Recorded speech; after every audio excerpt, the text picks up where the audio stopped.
They were promised a different Trump, and for a while they got one. I will tell you exactly what happened, and you'll never hear it from me a second time because it's actually too painful to tell. Donald Trump sounding and looking softer, recounting the attempt on his life in blow-by-blow detail. My hand was covered with blood, just absolutely blood all over the place.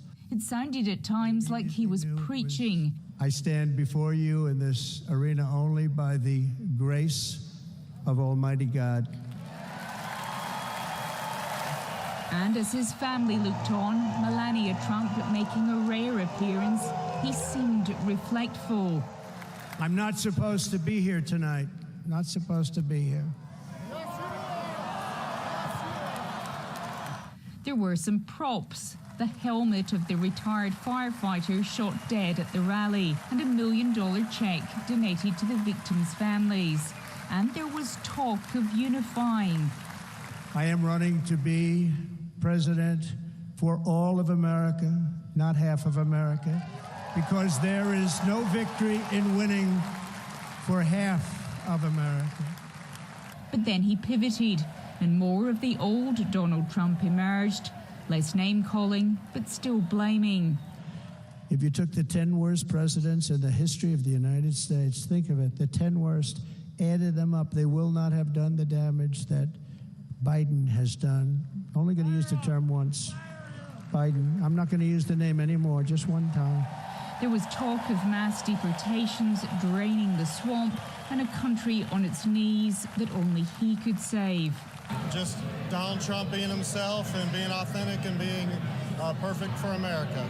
A little more melancholy than usual, but that's expected, right? He was not as aggressive as he usually was, and to be honest, I kind of missed it. It was unbelievable. The three of us are together. It was unbelievable.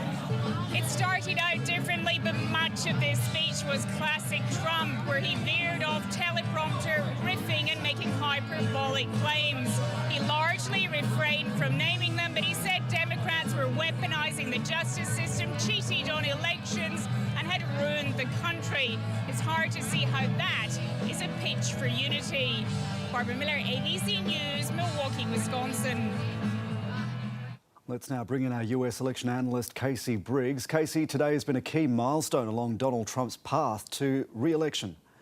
Indeed, Jeremy, and all week the Republicans have been projecting confidence. And frankly, it's not really misplaced, because at this point I think we can say Donald Trump is the front-runner in the race for the White House. We could debate just how far ahead he is, but when you look at polling averages, Donald Trump is leading Joe Biden in all the key states. In Nevada, in Georgia, Arizona, Michigan, Wisconsin, Pennsylvania. If the Democrats are going to win in November, they need to win at least some of those states. Now, Donald Trump's lead is real, but it's not so big that in an ordinary year the Democrats wouldn't be able to catch up. But we all know this has been a far from ordinary year.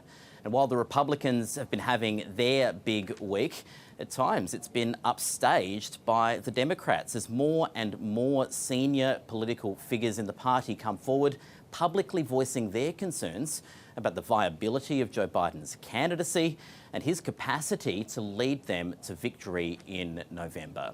Joe Biden himself is now reportedly considering his own political future as he self-isolates with COVID in Delaware.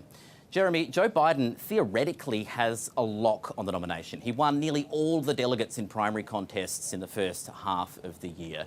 He's supposed to be formally nominated at the party's convention in Chicago next month, but as we speak tonight, it's looking increasingly unclear if, in fact, it will be his name on the ballot.